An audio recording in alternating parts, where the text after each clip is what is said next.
Good morning, rise and shine, Hope Hub. I hope you guys had a terrific weekend.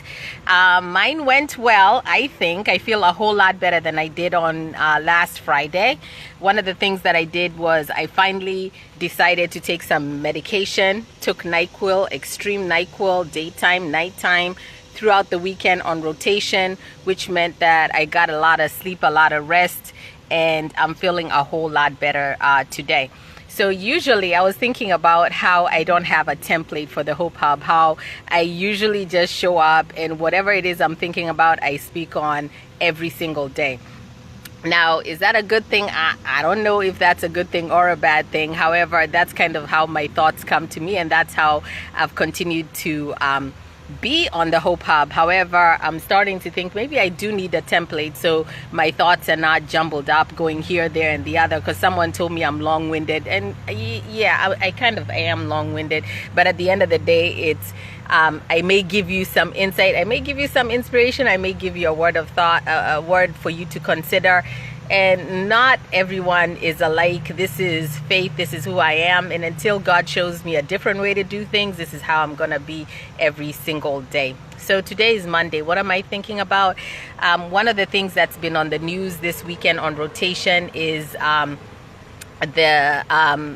Senator McCain's death. May he rest in peace.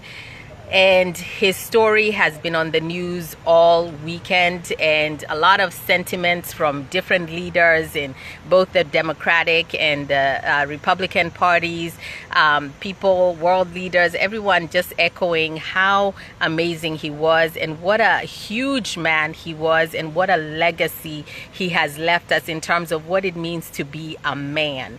And one of the things that I want to take from his story, and I hope you guys will take from his story, is that in every single one of us there is an ability for us to transcend our circumstances, an ability for us to transcend suffering.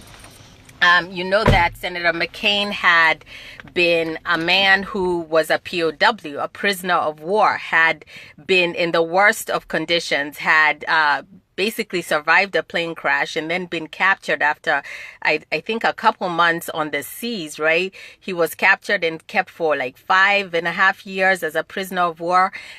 And during that time as a prisoner of war, if you guys know anything about being a prisoner of war, or if you don't, you should read books like Man's Search for Meaning by Viktor Frankl, which talks about Auschwitz and the different concentration camps.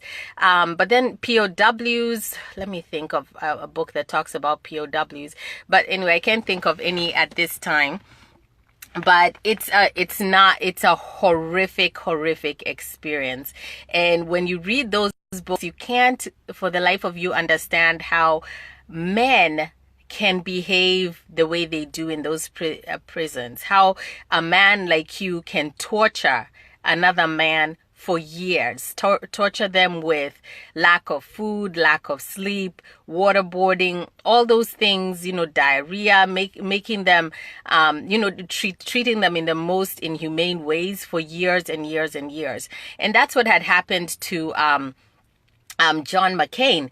But even with that happening, Senator John McCain, and I know a few of you are probably not, there are people here who are not from the U.S., but he did run for presidency here in the United States twice, and he did not become president. But just with the fact that he was on the world stage, a lot of people around the world globally know who John McCain was.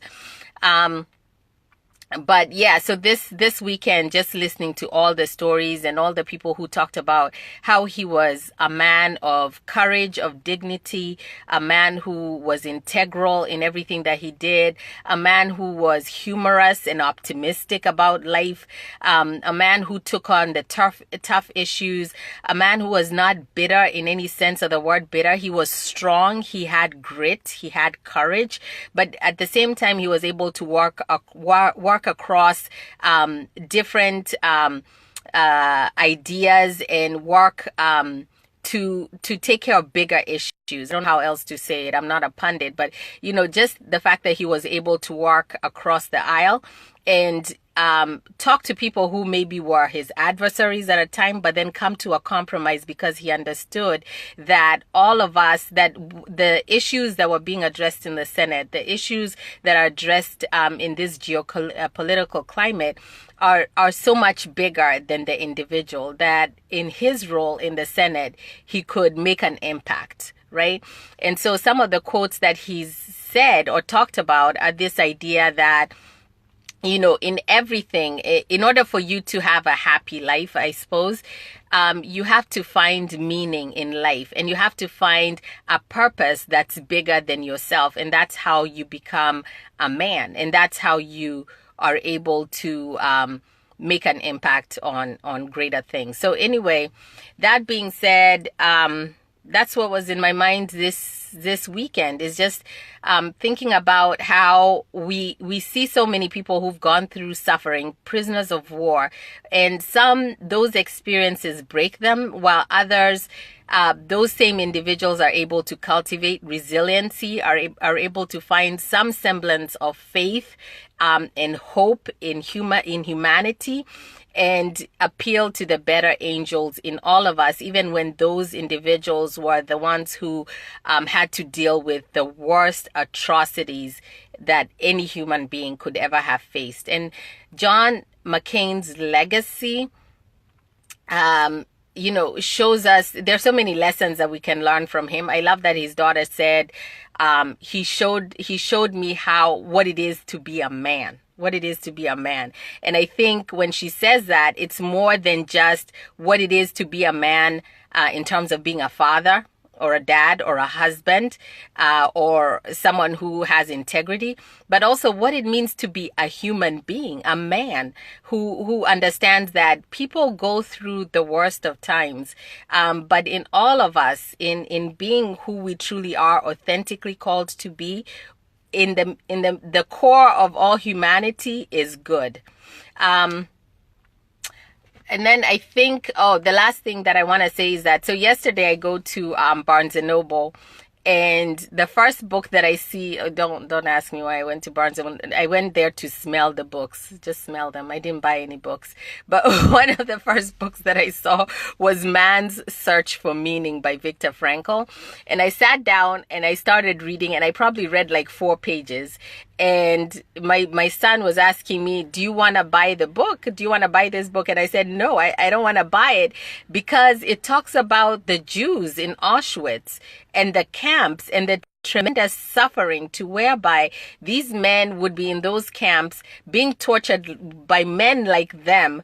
And every day these men would be contemplating suicide. It was like the worst. Auschwitz and what happened in those concentration camps was terrible. But one of the sentences or quotes, which I probably will not remember, talks about how the same men who created these concentration camps, the same type of human being that creates a concentration camp, a gas chamber, that same human being or man in general is the same man who will walk into a gas chamber with a Bible and with a prayer, believing in God. So it's like in men, we have the shadow, like the darkness of man, and we also have the angel and the light of man. And it's like these two dualities that exist in each of us.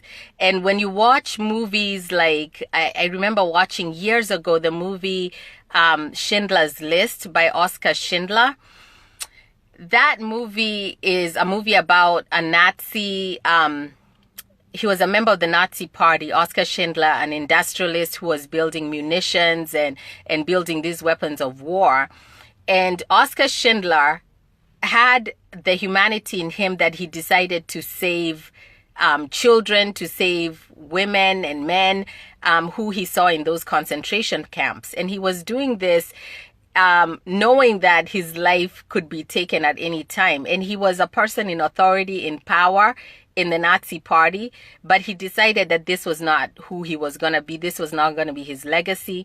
And he was able to save, I believe it was like 1,500 Jews out of those concentration camps by giving them work, like just finding something for them to do in his in his factories, so that he could save their lives.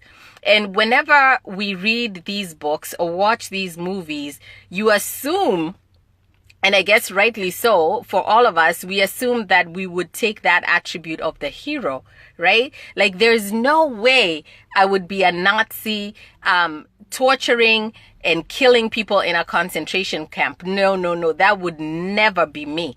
But yet, history has shown us that no, man has these two dualities. In man, we both have the dark and we have the light.